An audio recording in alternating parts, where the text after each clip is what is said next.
the Supreme Court decision gives license to Trump to believe that he could act with impunity.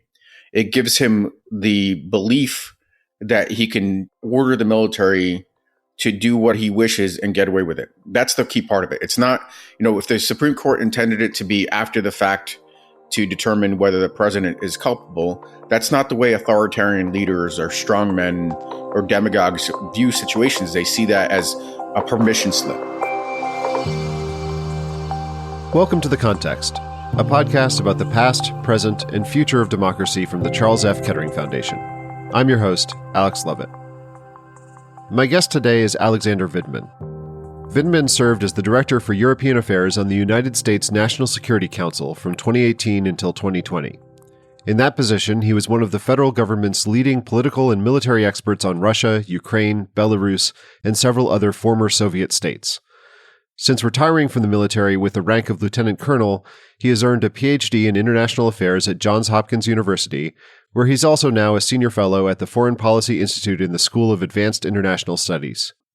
He heads a think tank, the Institute for Informed American Leadership, and a foundation, the Here Right Matters Foundation. And he's also a senior fellow at the Kettering Foundation. As you'll hear in this conversation, Vindman has extremely deep knowledge of Russia and Ukraine. That's important for two reasons.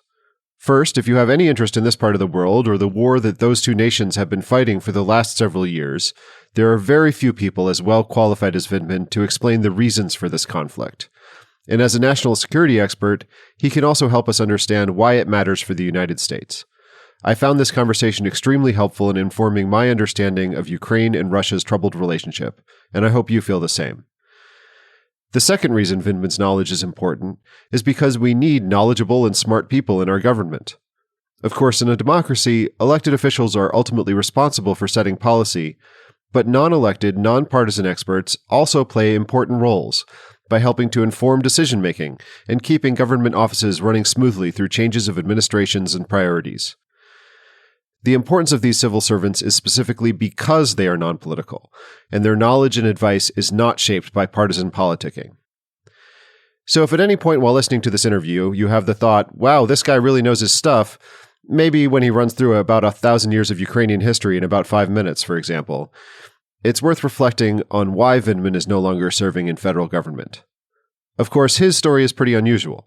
In 2019, he was one of the whistleblowers who reported a White House scheme to pressure Ukraine to damage Joe Biden's reputation, and he ended up serving as a key witness in impeachment proceedings against Donald Trump that year. As a result of his participation in that impeachment inquiry, he felt sidelined and pressured to retire from the military. That's a unique story, but as Vindman points out in this interview, there's a larger threat against professional, non-political government administrators. You may have heard of Project 2025, which is a plan developed by the Heritage Foundation for what a conservative presidential administration might look like. Much of Project 2025 is based on the idea that the president should fire large numbers of traditionally nonpartisan civil servants and replace them with political loyalists. That means a federal government with fewer people like Alexander Vindman, experts whose primary loyalty is to the country rather than to any particular president, and who are willing to push back on bad ideas or even to blow the whistle on corruption or other severe problems. I'm happy to have Alexander Vindman on this podcast. He's a really smart guy, and I think you'll find this an interesting conversation. But I also think the country would be better off if he were still serving in government, helping to inform our military and foreign policy. Alexander Vindman has had a unique experience with Donald Trump, and that experience led to him feeling pushed out of a military career he'd spent 2 decades building. So it's no wonder that he has a strong opinion of Trump, and that very much comes through in this conversation. The Kettering Foundation is a nonpartisan organization, so we're not endorsing all of Vindman's views, but we do think his perspective is worthy of consideration, and we hope you'll feel the same. It's also worth mentioning that this conversation was recorded before the July 13th attempt to assassinate Trump. However harsh Vindman's criticisms, certainly nothing here is intended to endorse violence. To quote the statement the Kettering Foundation released after the assassination attempt, "Political violence is never acceptable. We must work toward a future where everyone can engage in the democratic process without fear." One last thing. If you enjoy the show, please make sure to subscribe. And if you really enjoy it, help us out by leaving a rating or a review. Tell a friend about the show, or even send them this episode with Alexander Vindman.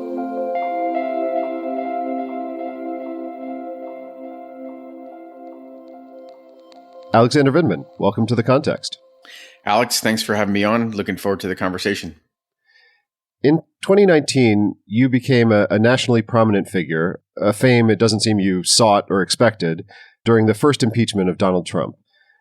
With all the political drama we've seen in the last 5 years since then, it's easy to forget that first impeachment, which concerned a phone call between Trump and Ukrainian President Volodymyr Zelensky. What you heard on that call disturbed you so much that you reported it to officials at the National Security Council and ultimately ended up serving as a key witness in congressional impeachment proceedings. Can you remind us of the content of that call and what you found so disturbing about it that you thought it needed to be reported to your superiors? Sure. So yesterday actually was the 5-year anniversary of a meeting in the West Wing of the White House between Ambassador John Bolton, Trump's national security advisor, and Ukraine's national security advisor, Alex Danylyuk. I orchestrated that meeting to help advance the U.S.-Ukraine agenda based on a strategy that I had developed in conjunction with the entirety of the U.S. government on how we could strengthen Ukraine to ensure Ukraine can better resist Russian aggression. In better resisting Russian aggression, stabilizing Europe's eastern flank, preventing a larger scale war unfolding. So this is a strategy that I had been developing for my Pentagon days. I wrote the U.S.-Russia strategy, national military strategy. I was recruited into the White House to be able to amplify that strategy for whole of government. And when I was in the White House, arriving there in July of 2018, I'd spent the next year kind of figuring out how do we deal with a Russia threat actor, Russia adversary. And I settled on trying to harden Ukraine, which was already embroiled in a war since 2014, and making sure that war didn't spill over. So that takes me to the 5-year anniversary. What ended up happening in this meeting in the West Wing was the first of a culmination of a corrupt scheme in which U.S. domestic politics infringed on U.S. national security interests. For the preceding months, we're talking about July 10th, 2019, I'd been witnessing a political scheme unfold in which the president and his henchmen were orchestrating a scheme to steal the 2020 election. The way they were planning on doing that was to cast a shadow over the candidacy of then former Vice President Joe Biden. They were going to couch him as corrupt.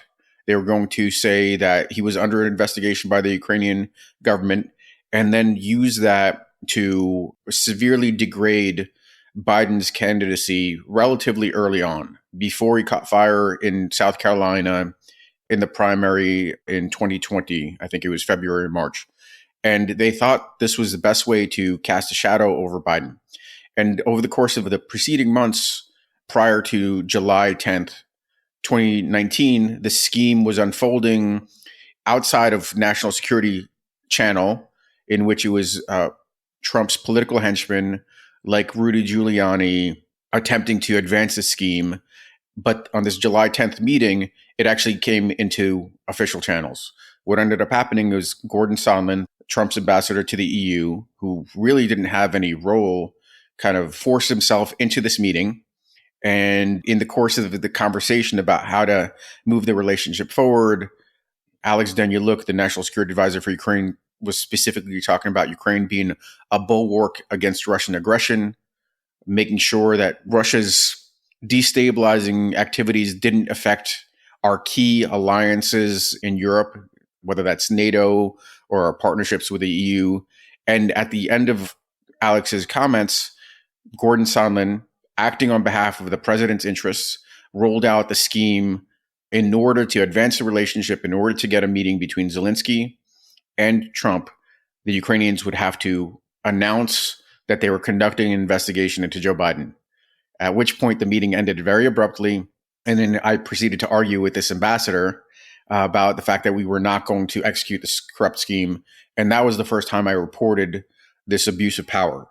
At that point, I reported it as, again, Trump's henchmen attributed it to the president's chief of staff, a guy named Mick Mulvaney, but did not directly, say it was the president, because that was a very high bar for me. And that didn't really unfold until, about 2 weeks later, when you had the infamous phone call and the president himself kind of self-implicated himself in this corrupt scheme to steal our 2020 election. So a lot of the stuff you're talking about is a matter of public record, and it's a matter of public record in large part because of your testimony and reporting what you heard. So it's just an established fact that the Trump administration was withholding congressionally appropriated aid from Ukraine.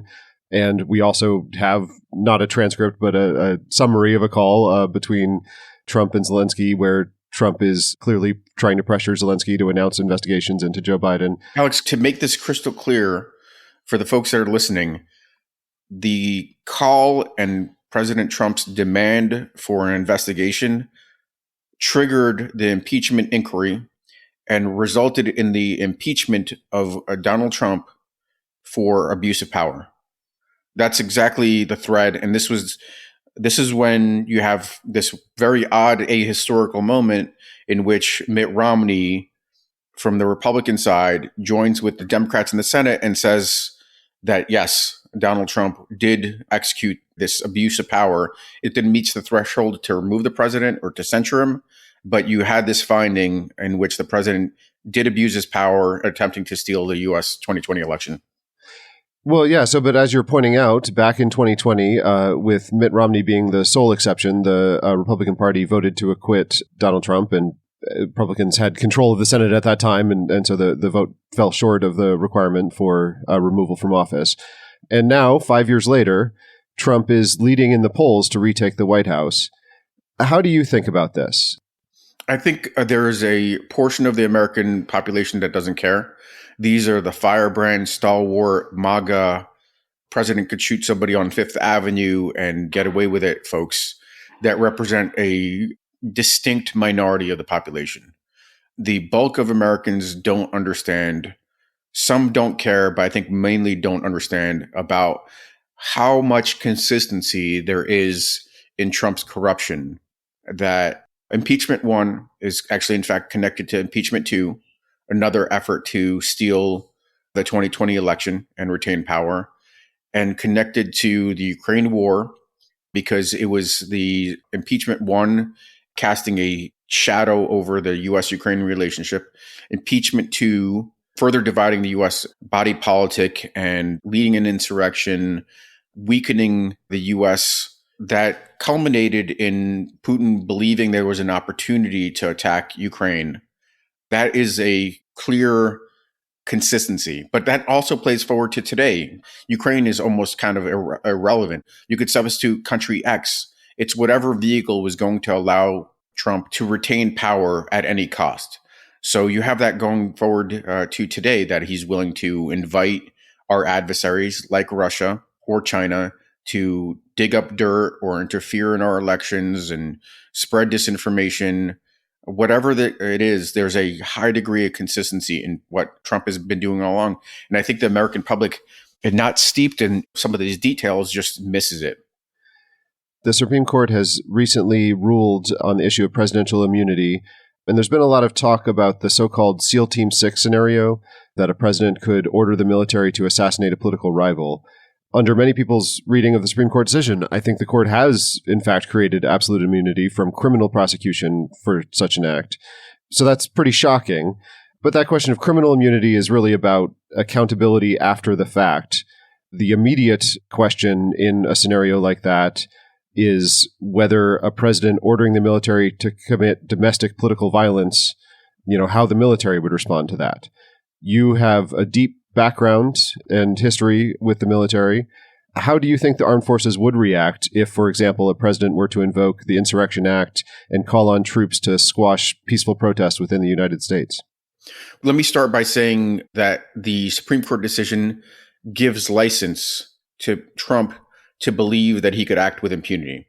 It gives him the belief that he can order the military to do what he wishes and get away with it. That's the key part of it. It's not, if the Supreme Court intended it to be after the fact to determine whether the president is culpable, that's not the way authoritarian leaders or strongmen or demagogues view situations. They see that as a permission slip. But with regards to the military, I think there is going to be a deep resistance to use political violence against the civilian population. and that the military leadership will see that as a breach of their oath that they swore to the Constitution. But they will have to now consider it in the context of the SCOTUS decision. And the folks that have the means to dive into the topic would understand that the president has basically unlimited Article 2 powers for employment in the military. And potentially they may judge that that would be a lawful order from the president. So you would have it in the opening days of the president choosing to use the military to conduct political violence against the population. You would have a play between those that feel like it's something that they have to do because it's the commander in chief ordering it, and those that would resist. But the shocking thing is that the president could easily dispense with the resistance. He could fire all of those leaders that would initially resist and find somebody that would be a loyalist and that would execute those orders. And very quickly, we could unravel to a situation in which the checks within the military and those that would be adhering to their values and ethics and adhering to what their understanding of the Constitution is would be set aside for folks that would fulfill the president's orders to kill American citizens. That is a deeply disturbing development. And we quickly could see a world in which we no longer have a president checked by other branches of government, but basically a king acting with impunity. Well, I was hoping you'd give me a more reassuring answer to that one. And so it sounds like it's pretty important that we elect a president that we can be confident won't attempt to use powers in that way. Absolutely. And I think, people should not be mistaken. If you asked me this question several weeks ago, I would say that without this license for absolute immunity, you'd have a higher tolerance for folks to resist.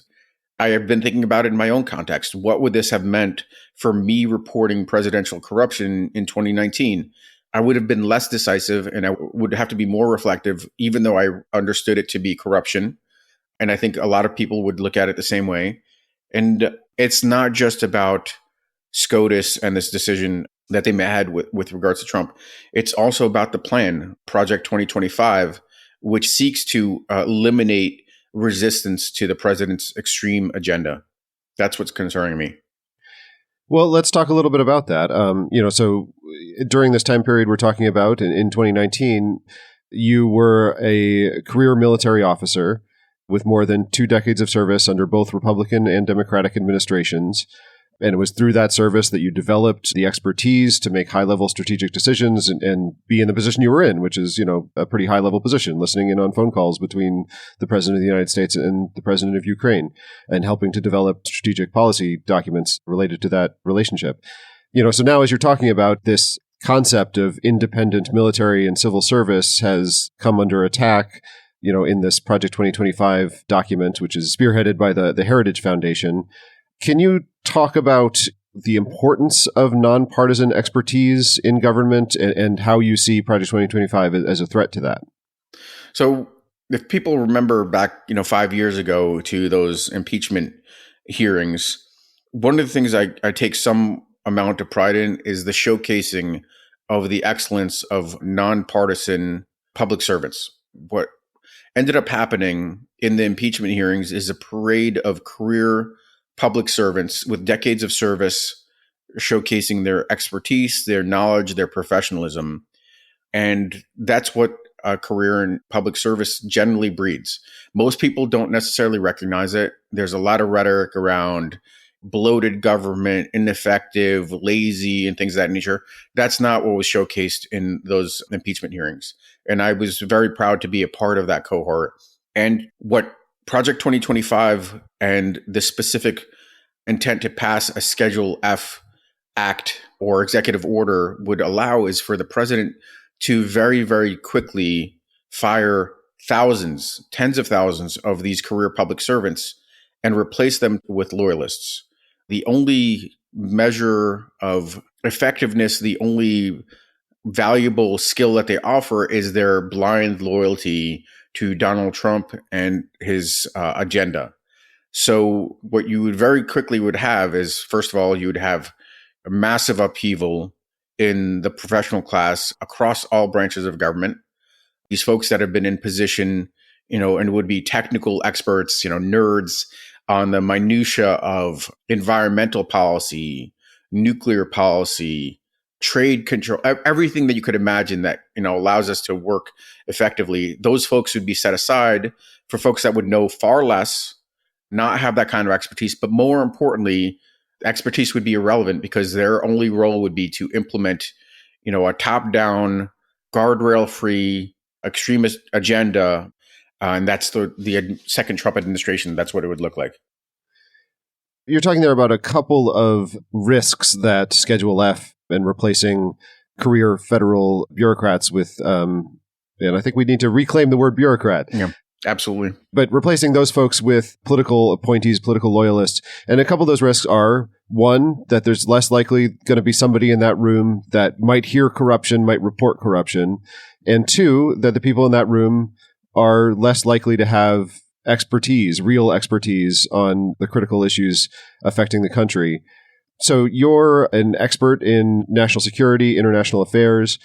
Can you just quickly sketch for us, what are the major risks that the United States faces right now in the international arena? So why is it so important to have people that really know this stuff in the room? So I should probably fill in a little bit about the fact that the civil servant class is apolitical. That means they are not driven by the policy agenda of the president. There's a layer above them of political appointees that when the president's elected, he has pretty darn broad powers and he selects his leadership, senior leadership. And then those folks provide direction on down to the folks that implement that policy. But what you have is almost a kind of a natural tension between that political class and the apolitical public servants that understand the rules, regulations, implications, the effects of, putting people into camps and rounding up millions of immigrants, whether that's economic, the human toll of separating families, and the fact that to date we still have parents separated from their children from a decision that was made 5 years ago or so. People that would understand, have that deep expertise. And that tension kind of gets resolved. The bureaucracy fills in and implements policy that's not illegal at minimum. You wouldn't have that in a second Trump administration. You would probably have a significant straying into, the illegal sphere. With regards to the challenges that we're facing and how instituting Schedule F and eliminating career public servants would play out is I saw some of this firsthand. After I was fired from the White House, my position was filled by a loyalist that didn't speak any of the foreign languages that fell in my portfolio, didn't speak Russian, didn't speak Ukrainian, didn't have, a decade or two of expertise working out of the embassies in Ukraine and Russia, hadn't received advanced degrees. I did my master's at Harvard in Russia, Eastern Europe, Central Asia Studies, didn't have the relationships with the State Department, the Department of Defense, hadn't been steeped in the strategy. All that person's credibility is that, again, they served on the Trump campaign and were going to fulfill the president's mandates. At that level, this is not a junior bureaucrat. This is a pretty senior role as the director on the National Security Council. You're synchronizing all of government to advance policy. That's the president's policy, but it's in a way that makes sense as a rational, takes into consideration, the deep standing relationships. You would not be able to do that. So let me give you an example now going forward. Trump's talking about instituting tariffs on multiple different countries, our allies in Europe, our chief trading partners, and China. And the effects of that kind of tariff policy would be that the cost would go up on goods for the U.S. consumer. It wouldn't really generate significant revenues for our budget. What it would do is it would start a trade war of sorts in which you have the globe delinking into pockets, islands of economic activity, and that would significantly depress our economic growth and then ultimately reduce our tax base for defense, for our social security programs, everything else. And in this world in which Trump has a second term, you basically don't have people saying, this is not a good idea. these are the costs, providing some guidance on if the president insists on implementing this policy, how to do it in a way that reduces blowback and still advances the president's interests. You wouldn't have that. You wouldn't have bureaucrats in a positive sense. We were claiming that word. Nobody would be providing that layer of knowledge and the consequences of decisions to check extremely ill-conceived ideas. And one of the things about the Trump administration is that the president would often issue instructions and very, very frequently quickly wheel them back when he received advice about the consequences of his decisions. This happened in the context of his idea of withdrawing support for the Kurds in northern Syria when they were fighting ISIS. And this caused the Secretary of Defense, Jim Mattis, to resign. But the consequences of that decision in our fight to defeat ISIS, this heinous terrorist organization, were going to be undone if the president actually moved forward with this idea. But the bureaucracy said, the public servants, this class of experts said, this is dangerous to your own, Mr. President, Donald Trump. This is dangerous to your own objectives to defeat terrorism. So therefore, we need to make some adjustments. And the president would move backwards and change his mind. We would not have any of these checks in the system to prevent worst case scenarios.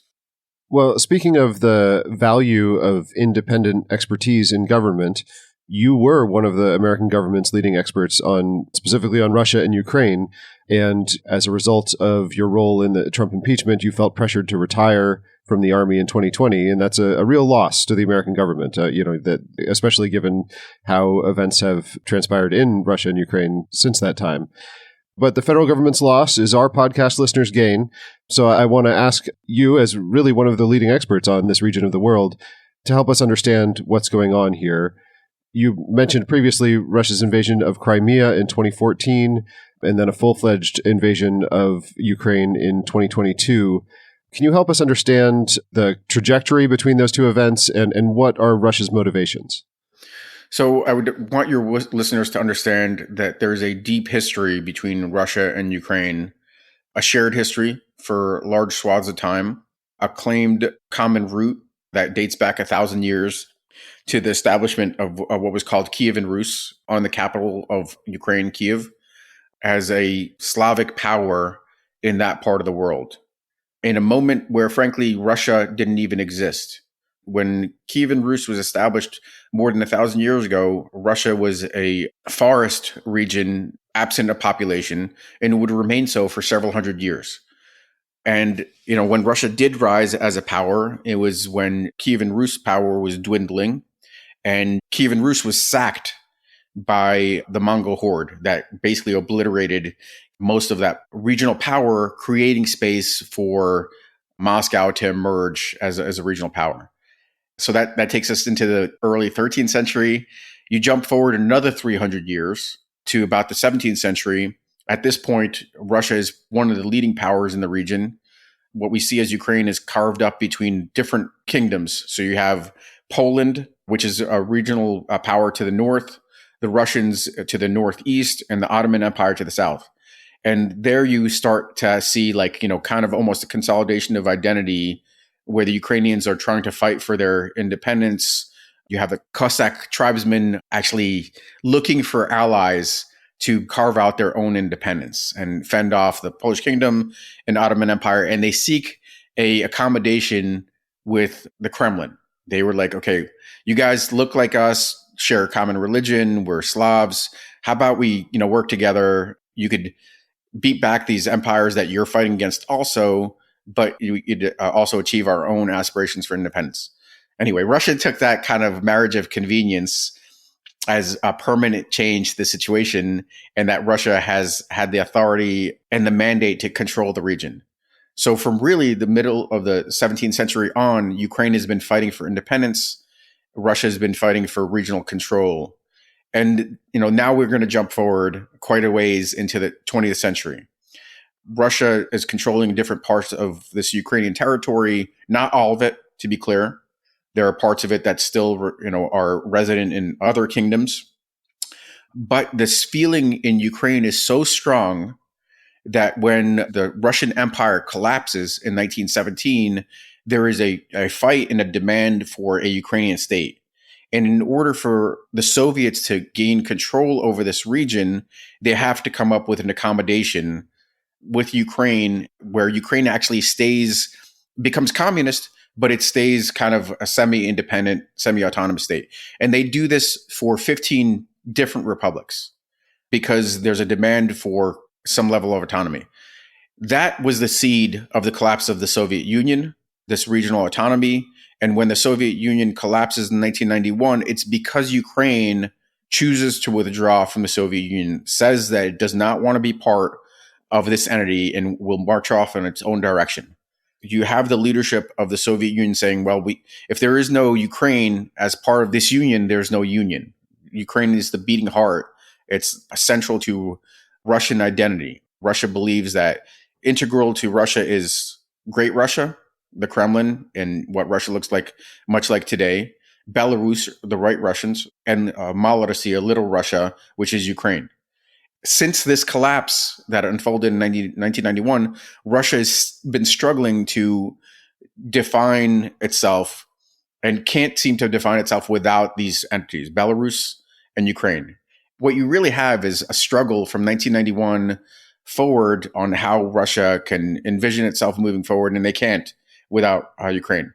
So in moments of weakness, or when they can, they attempt to assert authority.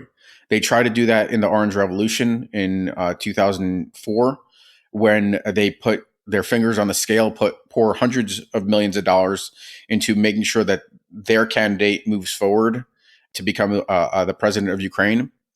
This is the first revolution that Ukraine has in the 21st century. The Ukrainians reject that corruption. They reject Russia's involvement, and they institute a Western government.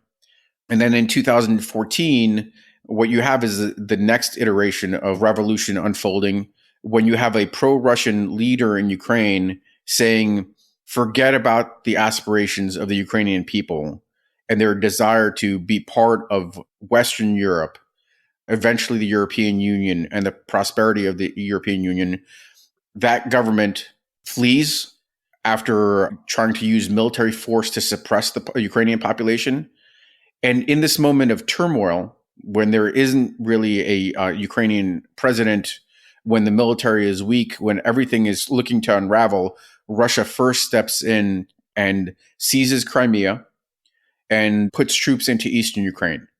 So they move from putting economic pressure, political pressure throughout the 90s up to the Orange Revolution. Those tools didn't work. So then they choose to use military force in order to achieve their objectives of rolling Ukraine back in. And they thought that they achieved those goals in 2014 when they thought that they may have realized a failed Ukrainian state minus Crimea, minus eastern Ukraine. But Ukraine cauterized that wound, continued to march forward, and they looked for the next opportunity that emerged in 2022 when the West looked distracted, when the West looked fractured, when there was seemingly a permission slip for Putin to conduct this war, because the Republicans were taking the side of Russia and Putin based on Trump's own sentiments rather than Ukraine, a struggling democracy, and Russia launched this full-scale war. So I just ran us through about 1,000 years of history as to how long this tension between Russia and Ukraine has been going on, and Ukraine's efforts for independence have been going on, especially recently in a concerted manner. Well, thank you for that. I'm a history guy, so I appreciate that. And that is a lot of information presented concisely, and I think also a demonstration of the expertise that people like you bring to the government. That's a summary of my next book, by the way, which is coming out in February. So you got a snapshot of it there. What's the title? The Folly of Realism, How the West Deceived Itself About Russia and Betrayed Ukraine. But it's the folly of realism, this idea that we could come to an accommodation with Putin and authoritarian regimes instead of acting on our values and looking to nurture and develop democracies. The way that you've just told that story of the relationship between Ukraine and Russia, as you say, over 1,000 years, a lot of that is about identity and how Russian identity has, in some ways, included this imperial ambition. Ukrainian developing a national identity. How do you see the development of Ukrainian identity over the last few decades since the breakup of the Soviet Union? So it's an interesting story about the development of Ukraine over the past 30 years. Ukraine started with what I would say are existential challenges. Those existential challenges emerge from this deep history with Russia, the fact that Ukraine was a part of the Soviet Union and networks were tied in a hub and spoke system from the periphery, even like the core periphery like Ukraine, to Russia and the Kremlin. That's transportation networks, that's economic networks, that's gas flows, that's industrial production, everything. So it started with those challenges, and trying to diversify and build linkages west was a major economic challenge. It started with the fact that it really lacked a competent civil service and professional class because the former Soviet republics really did not manage defense. They did not manage foreign affairs. They did not manage economics independently of the center, which was Moscow. So they had to rebuild basically from scratch. And that was a very, very difficult transformation, certainly through the 90s, building that political class, developing its own identity. But they actually did slowly and surely move in that direction. Certainly in a social, societal perspective, they did that. The language of the state became Ukrainian. That means all the students learned Ukrainian. They learned Ukrainian history. They developed a Ukrainian identity. And while these systemic challenges were being dealt with, at minimum, the question of identity was being resolved with the Ukrainians understanding that they are their own separate, distinct people, not little Russians, as the Russian elite saw them. You see that play out in the tension between the high degree of corruption and this ambiguity from the Ukrainian elites in the 90s and early 2000s about which direction to go into, whether to stay in the Russian bloc or further integrate with the West. But the population was on a different trajectory, a much more aggressive trajectory based on their own understanding of identity. Now, part of that is because the population started in a different spot. In December of 1991, the population voted overwhelmingly.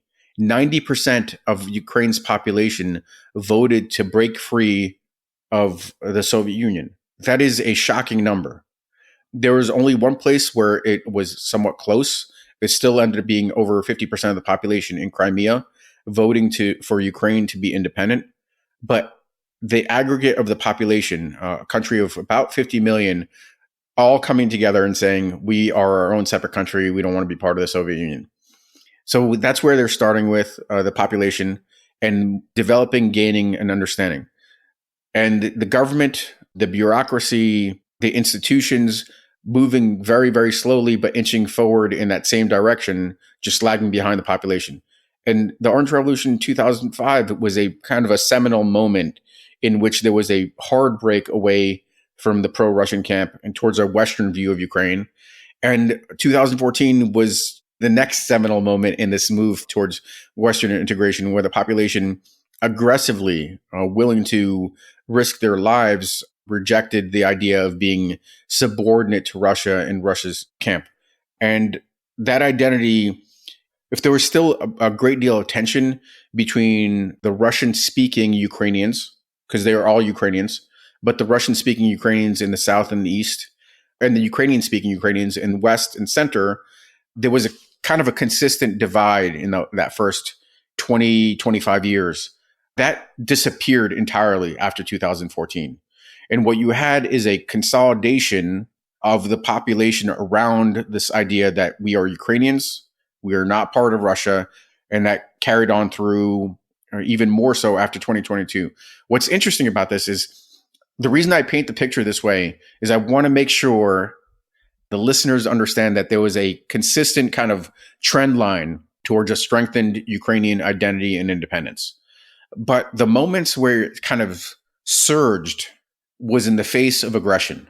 So if there was still some ambiguity in 2005, it started to whittle away after Russia tried to interfere in that election and steal that election. It whittled away further in 2014 when Russia basically strong-armed the Ukrainian leadership to remain in the Ukrainian camp and then proceeded to seize and occupy Ukrainian territory, further consolidation. And in 2022, basically Ukraine cast off all of those brotherly or cousin ties towards Russia, the former imperial center, and utterly rejected their connections to Russia. So yes, gradual, but almost like punctuated by these surges in national identity in rejection of Russian aggression. Well, let's talk a little bit about how Ukraine and Russia have played out in American politics. And this has become something of a dividing line, with the Democratic Party mostly supporting aid for Ukraine, the Republican Party more divided on that issue. Trump has repeatedly claimed that if he had remained president in 2022, Russia never would have invaded Ukraine. He has also repeatedly said that if he is elected this year, he will end the war within 24 hours. Do you have any sense of what he means by these statements? And what do you think the policies of a second Trump administration would look like with regard to Ukraine? Trump was the president from 2016 to 2020 when there was an active, hot war between Russia and Ukraine. Trump did not resolve that issue, even though he had some intentions and put some of his own energies behind this. Not a lot, but he put some of his own energies behind it. So he failed then. The idea that he could somehow come into power and end the war in 24 hours is just patently absurd. He failed to do it for 4 years. How would he do it now? Certainly, he couldn't strong arm the Ukrainians into giving up their sovereignty. Even if he were to completely cut off the Ukrainians, by the way, they have had some experience with that recently. If you think about the fact that we suspended all aid for a period of close to 9 months, 8 or 9 months between September of 2023 to April of 2024. They were fighting on their own with EU support. So they have some experience in going it alone. They did it alone basically entirely in the first 4 months of the war in 2022. And from the Ukrainian standpoint, they believe they could effectively resist Russia. They're doing it today. Russia's throwing masses of troops at Ukraine, bombarding cities, and the Ukrainians have been weathering that and inflicting massive casualties. I mean, some of the credible numbers out there are absolutely staggering. Over 500,000 killed and wounded. Some estimates say maybe even as high as 700,000 killed and wounded, Western estimates. So he can't pressure the Ukrainians. And Russia would agree to something that amounts to a capitulation, which is basically the U.S. announcing that they would completely sever all support to Ukraine and accept a situation in which Russia retains its occupied territories. They would potentially accept that, but you need to have both parties in the war accept the terms in order for it to end. So it's silly. It sounds like a kindergartner solution to a major geopolitical challenge. And it's the same thing that any kind of authoritarian demagogue does, which is offer pleasing solutions that are completely unsubstantiated or untethered to reality. Well, so you obviously don't have a whole lot of respect for the policy proposal there, but Trump is channeling perhaps an isolationist mood of some of his supporters. This kind of idea of, well, it's too bad what's happening to Ukraine, but what does it have to do with us? Or similarly, kind of questions about what NATO provides for the United States. Can you help sketch what are the risks to the United States? How does NATO help protect us?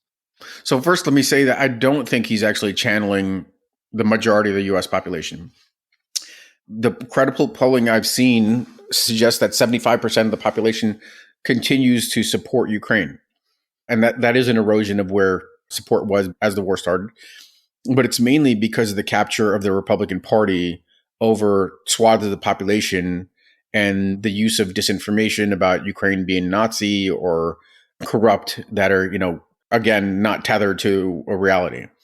So you say something enough times, this is why propaganda is effective, and that permeates and erodes the broader support in a society that, even more overwhelmingly than 75% supported Ukraine.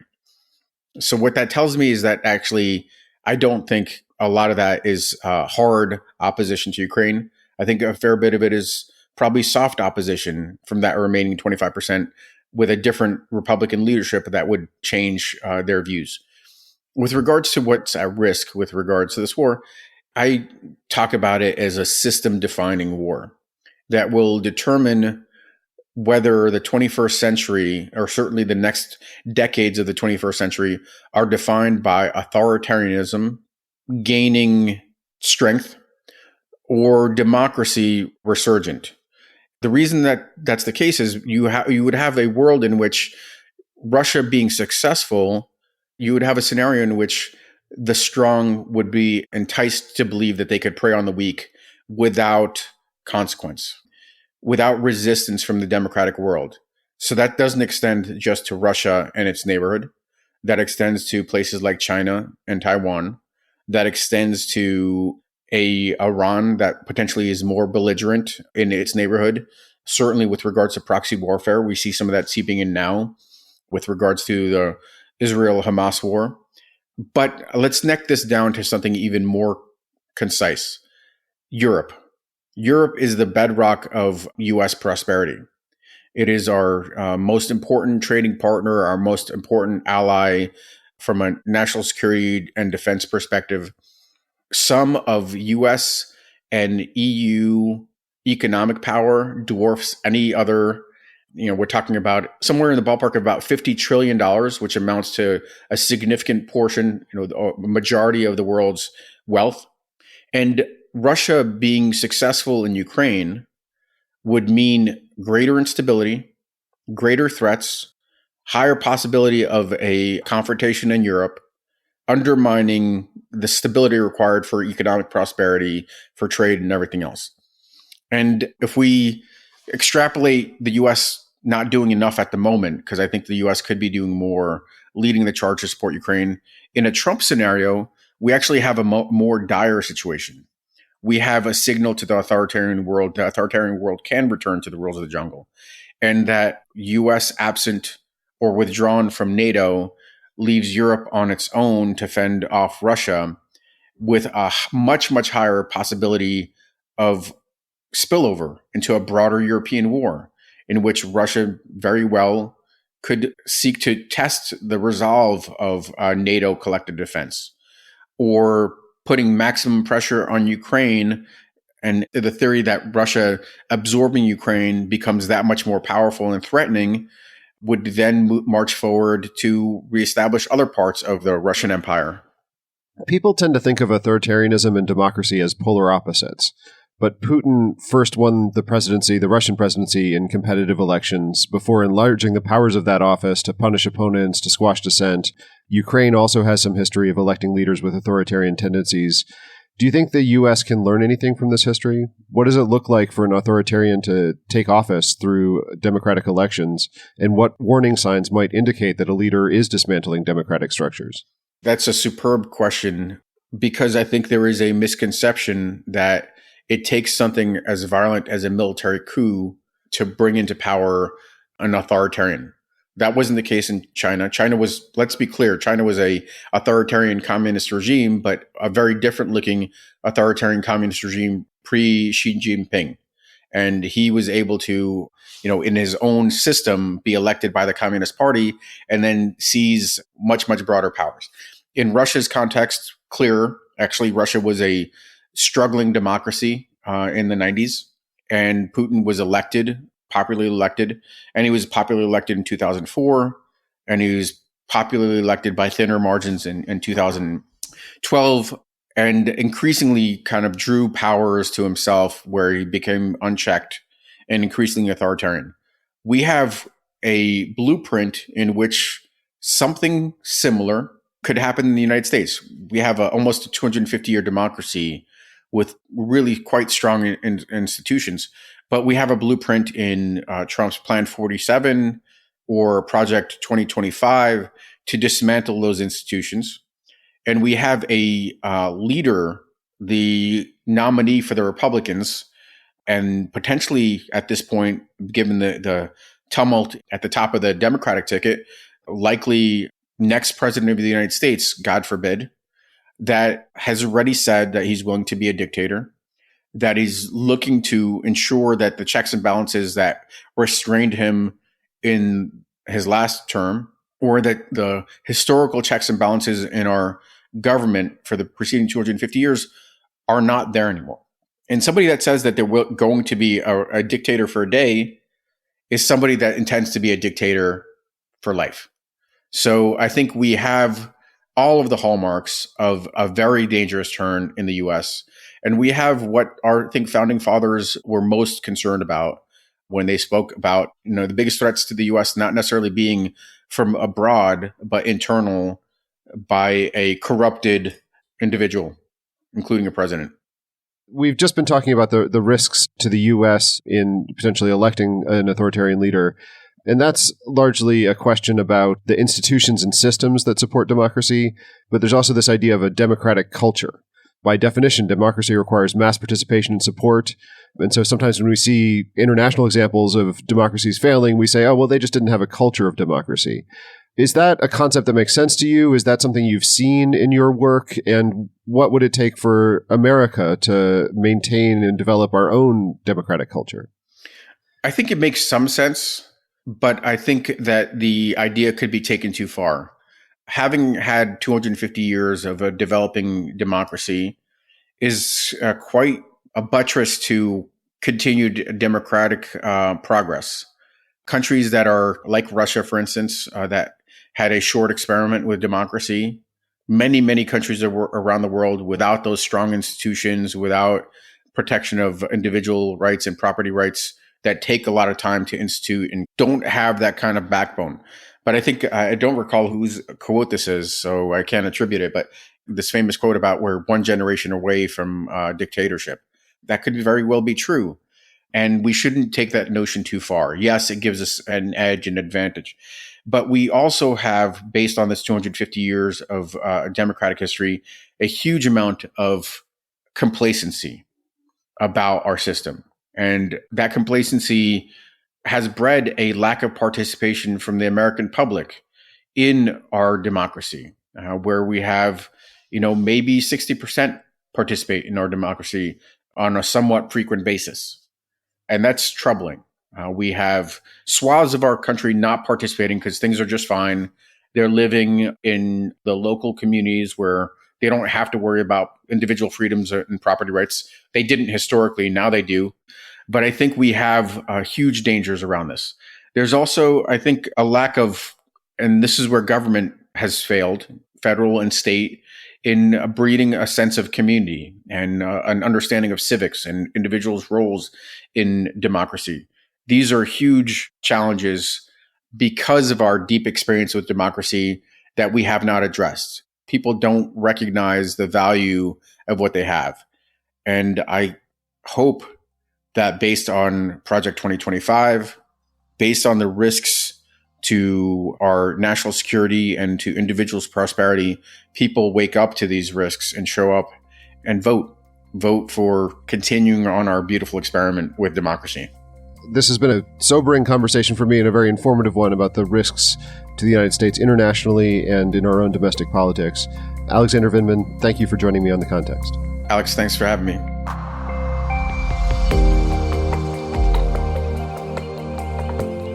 The Context is a production of the Charles F. Kettering Foundation. I'm Alex Levitt. I'm a senior program officer and historian with the foundation. Isabel Pergandy is our research assistant. George Drake Jr. is our episode producer. Melinda Gilmore is our director of communications. If you're interested in learning more about the Kettering Foundation, visit kettering.org and sign up for our newsletter. If you want to get in touch with the show, email us at thecontext@kettering.org. Subscribe to The Context on the podcast player of your choice to get new conversations about democracy delivered into your feed every 2 weeks. And if you enjoy the show, it really does help us out if you leave a rating or review, or if you just tell a friend about us. We'll be back with another conversation about democracy in a couple of weeks.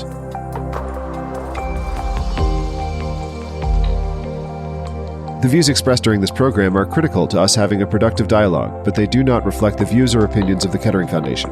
The Foundation's broadcast and related promotional activities should not be construed as an endorsement of its content. The Foundation hereby disclaims liability to any party for direct, indirect, implied, punitive, special, incidental, or other consequential damages that may arise in connection with this broadcast, which is provided as is and without warranties.